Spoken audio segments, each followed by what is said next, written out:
Hello, my name is Brecken Thompson, and welcome to Fourth and Feast, where we dive into the latest in sports content while cooking up some delicious meals for y'all. Today on the menu is going to be a simple beef Chipotle bowl, while we'll be going over this week 9 matchups in the NFL.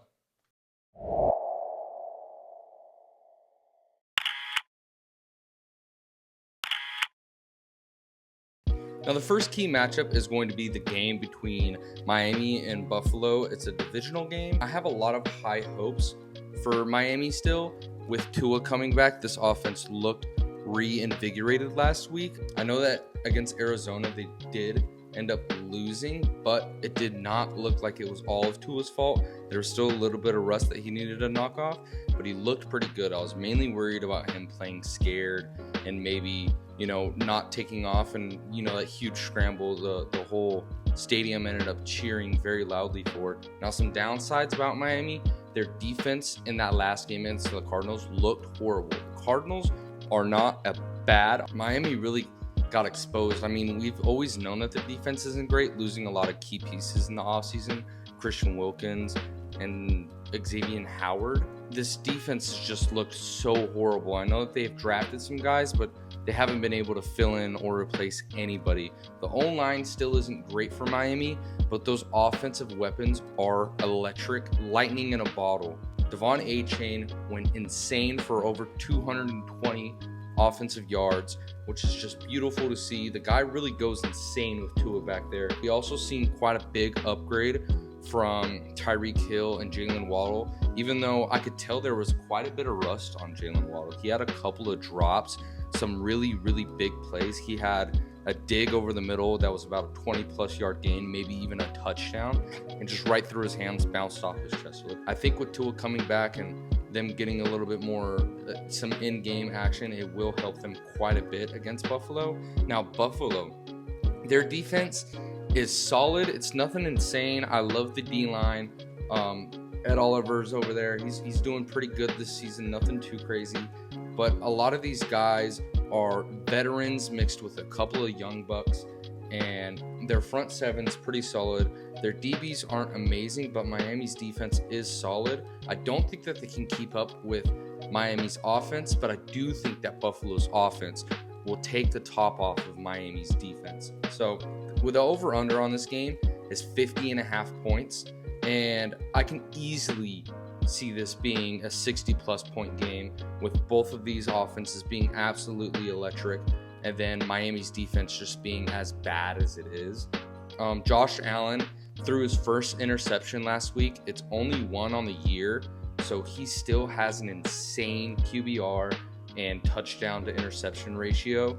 And the guy's still looking like the front runner for the MVP right now, and I think he definitely deserves it. The addition of Amari Cooper did a lot of what I said last week and I predicted, saying that Amari Cooper isn't necessarily going to take away all this production for all these other players, but instead he is going to elevate the play of all these other guys, getting them open.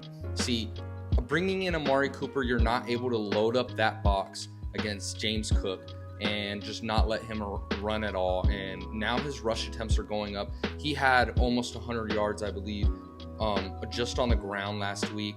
And they look like a way more complete team with Amari Cooper going in there, because now they have to not just respect the deep threat with some of the other guys like Khalil Shakir, who can take a top off, but he's more of a route runner, and Keon Coleman, who we all know can really get up there and get the ball, even though he's not a great separator. But just bringing in that Amari Cooper really makes the defense play honest and play back a little bit more. And this really just opens up opportunities for everybody. We've seen Keon Coleman go from somebody who was getting 3-4 targets a game, isn't separating, isn't doing that great. And I love the fact that they moved the guy into the slot. So now he's getting a lot more matchups where he's going against these linebackers or these safeties. Safeties, he's too big. He's going to go up and body you. And these linebackers, he's not a great separator, but he's better than these linebackers are in coverage. So he can at least separate from those guys and get open, and Josh Allen is finding them. Now, Josh Allen, I don't think he's really been challenged ever since Amari Cooper has came in. he hasn't really had to play insane ball. So I think that this game will end up funneling a lot of it through Amari Cooper and just trusting the fact that he can throw it to a guy who's going to get open and going to come down with the ball more often than not. The next really interesting matchup for me is going to be the Denver Broncos versus the Baltimore Ravens. Now, the over-under on this one is at 44.5. I think that is a very high. I think this is going to be a defensive game.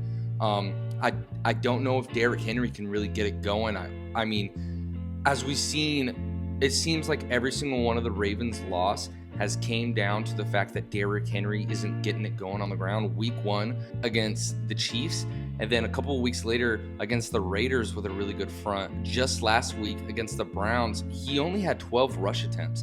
And if you want to win the game as Ravens, you might as well funnel it through Derrick Henry, which sounds insane as a 30-year-old. The guy's still got a lot in the tank. I think that this game is going to be a struggle, even if they do try and run it through Derrick Henry, just because of how solid this Broncos defense is. They are 5-2 for a reason, and I think that they are a legitimate playoff team and maybe even a contender in their division with how Bo Nix has played this last month.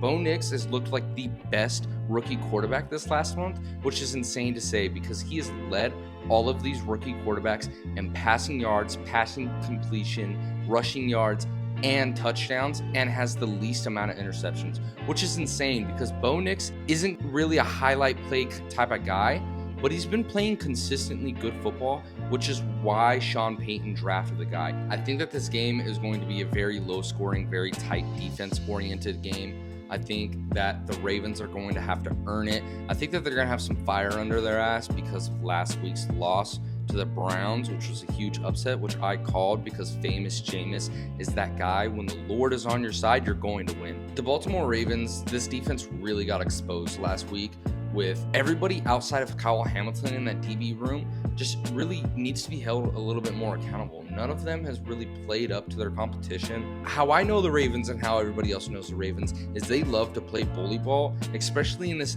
AFC North. They're all just really bully ball, great defenses. And the Ravens is known for being one of the best defenses, one of the most physical ones, even in nowadays football. And they have this little tiny guy that weighs 130 pounds trying to cover. Last week it was Cedric Tillman who made him look like shit. And so I think Kyle Hamilton looks really good on this team. Even though I know he had that drop pick, he's still playing at a all-pro level. It seems like the Ravens O-line is getting a little bit healthier, but I think that these Denver Broncos are a sleeping giant. They have a top 5 defense, maybe even top 2 defense, and their offense is competent.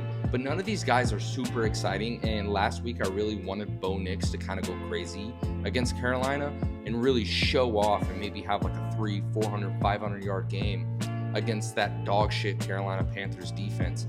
But Bo Nix never really got the chance and never really took a hold of that opportunity. But maybe that's what you're looking for, is a guy who's going to play safe ball and rely on the check downs and let his guys create plays, because his defense is so good. He's almost never going to be behind in the game. Acquiring Deontay Johnson for literally nothing is just going to be a huge thing for Lamar. He's been throwing the ball great this season, and I think it opens up something that they've never had, with Zay Flowers being a little bit more of a zone breaker guy and not an amazing route runner, but he knows how to find space and create space and really move within the zones, compared to Deontay Johnson, who's great against man coverage and knows how to separate from a defender, which has always been his trait. And I think that he might be ring chasing here, and I think that he may not go nuclear for fantasy or anything like that, but I think that he will be great for the Ravens as just an overall team, and I think that he adds something to this offense that it is lacking. For this next matchup, it is going to be between a division rival of the Detroit Lions and the Green Bay Packers to see who is the king of the North. I think that this game is going to be electric. The over-under on this one is at 48.5, and I still feel like that might even be a little bit high. I think that this may be a little bit more of a defense-oriented game than expected. J-Love, his status is still up in the air. We don't know if it's a groin or a knee. They said that it's a groin and it doesn't look too crazy, but the way that he went down and stuff like that. I don't know if you want to be carting out your franchise quarterback to go out there and just get hurt back to back whenever you could have Malik Willis going there, who's not the same, but he has won games for you guys already. So you know that he is an at least NFL caliber quarterback. So you guys could just run the rock with Josh Jacobs and Malik Willis and see what happens. The Detroit Lions are coming off of a win where they absolutely whooped the Titans' ass. It almost felt like it was a bye week for them, beating them 52-14. There at the beginning of the game, it looked a little bit interesting. The Detroit Lions special teams was amazing and really just solidified the game for them. And then they just kind of started playing with their food, if you know what I'm saying. Just throwing with running backs and doing really whatever that they want.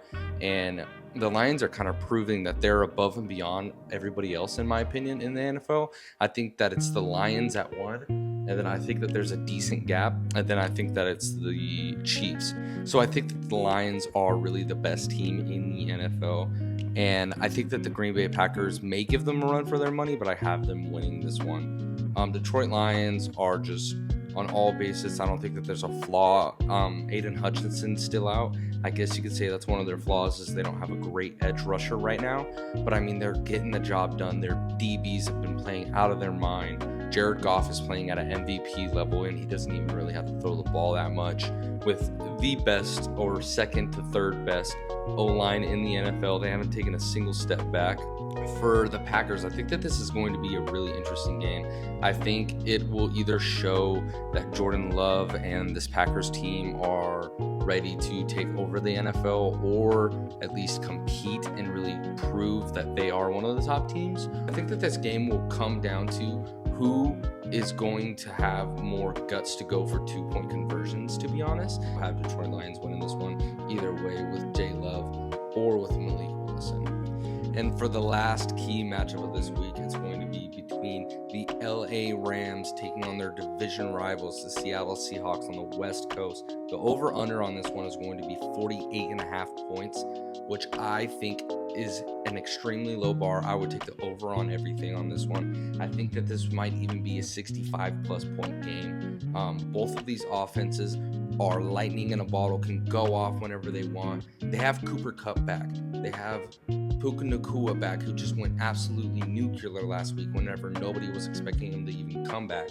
So Matthew Stafford's finally got some guys to throw the ball to, and I called it last week saying that they were going to beat the Vikings, and it was a must-win game. The game just meant a little bit more with this offense really starting to get healthy, and it's not even just Puka and Cooper Kupp coming back. It's also this O-line. It's been banged up all season. They are finally looking like they're running the ball a little bit more efficiently, getting a lot more yards per carry, and they really just showed that this Vikings defense isn't all that, and they really picked them apart. I think Matthew Stafford is still a top 5 quarterback, and he's going to prove it against their division rivals, the Seattle Seahawks, who have a good secondary and a decent front seven. Rams win this one, just because I don't know if DK comes back this week. It seems like he might, but even if he does, I think that the Rams are really starting to get onto a roll, and it's not even a matter of fact of how good or bad their defense is. I just have that much confidence in their offense. And for the Rams' first-round draft picks with Jared Verse and Brandon Frisk, they are some absolute dimes. Now for the Seattle Seahawks, Geno Smith is great. He takes way too many dropbacks, and I think K9 needs a little bit more opportunities on the ground, and I think that they should use Zach Charbonnet as a change of pace guy, a little bit more of a pass catching guy. K9 is a top 3 running back in the NFL. It's going to be him, Saquon, Derrick Henry, and maybe JT. Just pure thoroughbred runners should really be getting more opportunities. I think Geno, coming off of one of his worst games ever as a pro, is really going to look to light up the scoreboard, especially if DK is coming back. It's still up in the air with that MCL sprain, so I would keep an eye out for that. And so to end this off, I'm just going to run through the rest of the matchups, not as huge games, and just kind of give a quick little breakdown on each one of them. Houston at the New York Jets for the Thursday night game. Over-under on that one's 42.5. I believe that the Texans will still win this one just because I think Joe Mixon is such a great running threat. Then is Dallas at Atlanta Falcons. Now I have the Falcons winning this one. The over-under is at 52.5, which I feel like is a little high. I don't know if the Cowboys can keep up with that firepower. Falcons just look complete. I don't see a single flaw on this team going in. They didn't have a single flaw in every single week that they've proven these last 4 or 5 weeks that they don't have any flaws. Las Vegas Raiders versus the Cincinnati Bengals. Over-under on this one is at 46.5. I have the Bengals, of course. I think Jamar Chase is going to go insane. T. Higgins, just stay off the field. There's no point in you showing up anyways. LA Chargers versus the Cleveland Browns. Over-under 42.5 points. I have the Chargers in this one, which is hard to say. I think it'll be a close game. I can really see this one flip-flopping either way. If they can focus on running the ball through Nick Chubb, I think that this game will be actually very interesting. Next game is New England Patriots versus the Tennessee Titans. Not a super exciting game. It seems like Drake May is going to miss another week. The Patriots just better coach team in my opinion. Next is going to be Washington at New York. I think that this game will be interesting. I have Jaden Daniels winning. Over-under on this one's 43.5. Yeah, I mean, huge Hail Mary last week. Jaden Daniels is really proving why he deserves to be that second overall pick, and he's even starting to go into MVP conversations. Next is New Orleans versus Carolina. Derek Carr does come back. Chris Olave is back. A couple of our guys are going to be healthy again, which is exciting. Taysom Hill's back. But I don't know. I know Bryce Young is playing, or maybe Andy Dalton. I don't know. I almost just kind of hope that we tank and get rid of everybody. We Jacksonville at Philadelphia, 45.5 on the over-under on that one. Jacksonville is going to get exposed. All their receivers are hurt. And the Philadelphia Eagles last week looked like a top 2 team in the NFL. Chicago versus Arizona. I have Chicago in this one. This defense is going to look for a bounce back. That Hail Mary was embarrassing. Arizona, they're not super inspiring. They're like a middle of the pack team. Colts versus Minnesota. I think Minnesota is going to have a bounce back game. They're going to get back onto the winning path and really show why a Super Bowl caliber team and then playoff caliber team. Colts, I'm so happy that they got rid of AR, or not got rid of him, but benched AR. I told you guys he was a fucking pussy. You don't deserve to be a starting quarterback in the NFL. If you're going to say, I'm tired, take me out of the game, fucking bullshit. On 3rd and goal, the Monday night game between the Tampa Bay Buccaneers and the Kansas City Chiefs. I feel really bad for the Bucs. I think that they've had such a great year, and I think that the Chiefs are going to stay undefeated, and I would just love to see this whole team get healthy for the Bucs and see what they can do. I love Baker Mayfield. And if you made it this far in the video, I just wanted to say thank you guys for watching. If you could leave a like and subscribe, and maybe share this and follow me on any other social media platforms, that would be greatly appreciated.